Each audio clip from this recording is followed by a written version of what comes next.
everyone, welcome to my channel. I hope you're having a lovely day. Right now I'm really into drawing and painting apples, so I went ahead and did a quick time-lapse tutorial for how to paint a fairly realistic watercolor apple. Let's go ahead and jump right in.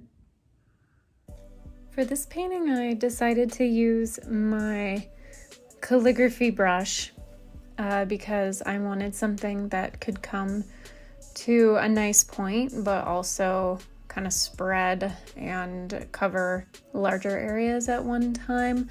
So I went ahead and used that type of brush, and I'm starting out with just pure alizarin crimson on dry paper, just very thick on there, and then starting to water it down so I can smooth out the edges. And you'll notice that I was okay with the brush getting a little dry and having sections of the paper, just the pure paper showing through the watercolor, because that helped with the sort of dappling that you'll see in apples. A lot of the time they'll have kind of speckles and spots on them and different highlights. So that was something nice with this brush as well. When you have some fairly thick paint on it, you can have some of that bristle spreading, which allows the paper to show through. And of course I laid out very quickly the initial kind of apple-y type outline, and then went ahead and fleshed it out a little more. I wanted it to be a little more round. I did use a reference image for this fairly loosely. I was more looking at it to help with the shadowing and the general shape rather than having it be an exact match with coloring. But it really helped me to make sure that I had the accurate location of shadows and highlights. So now I'm going in to add some depth and adding a little bit of cadmium red, light and medium. It adds a little more of that orangey tone. And something that's really going to add depth to your paintings is when you use a variety of warm and cool colors within the same hue. So for instance, with that red, I used 3 different types of red. I had the alizarin crimson, which is much more on the cooler side, and then the cadmium reds, which are on the warmer side, and it just adds a bit of dimension. Plus, when an apple itself is not just one type of red, generally you're going to have a variety in there. Just makes it look a little more realistic. I did need to blot up, you saw a little bit before this, me blotting up some of the paint to lighten it up a little bit.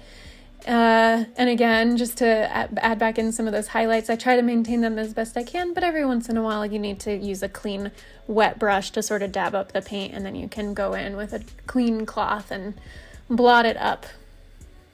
Adding a little more of that warm red tone to that side of the apple. I'm painting in with, oh goodness, why do I always get my browns mixed up? I'm pretty sure it's burnt umber.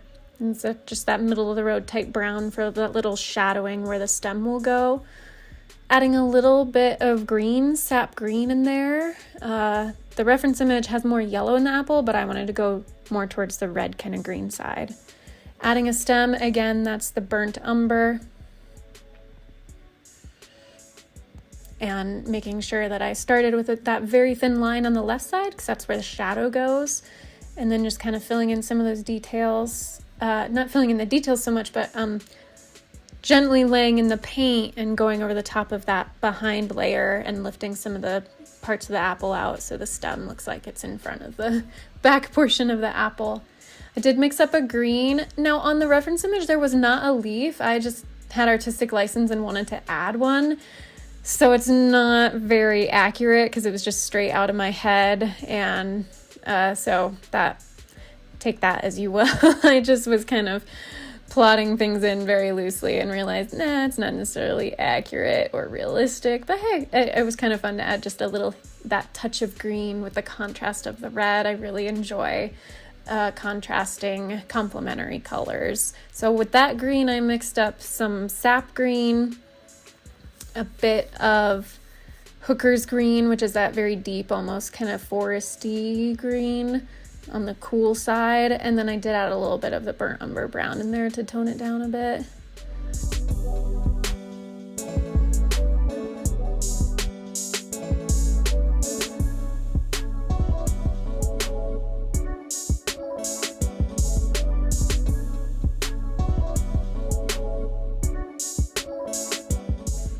Now on to the fun part. Oh, I did a little bit of red from the corner of my hand, so I blotted that up. And then I used the burnt umber for the shadow, just right at the base. It is very, very dark, so you want only a little bit of water and thicker paint so it can be as dark as possible.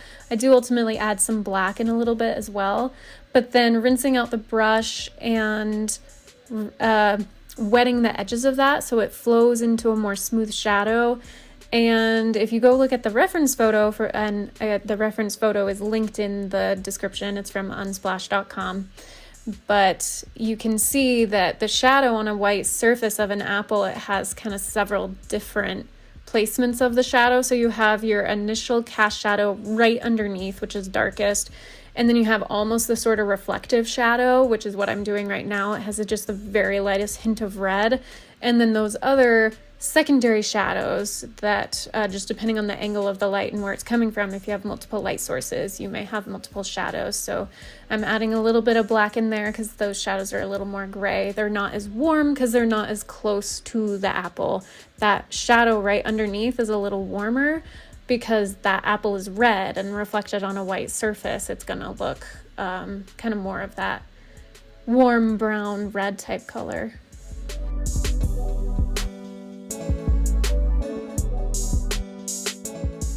This painting took about 20 minutes. I was initially just going to do one of my 10-minute watercolor paintings, and when I got to the end of 10 minutes, I realized I wanted to work longer and just really have it be more of a finished piece. So total painting time was 20 minutes, actually just a little under. It was around 19. So this is time-lapse to I think about 275%, so 2.7 times faster than real time, and just adding in that signature as a little bit of a final touch. And then almost always after I add a signature, I add just final little details here and there, just bumping up some of the chroma of that red that you see on that right side, sort of bumped up the warm tone, and then added a couple of little itty bitty yellow dots kind of in there, just very lightly. And there is the finished product zoomed in.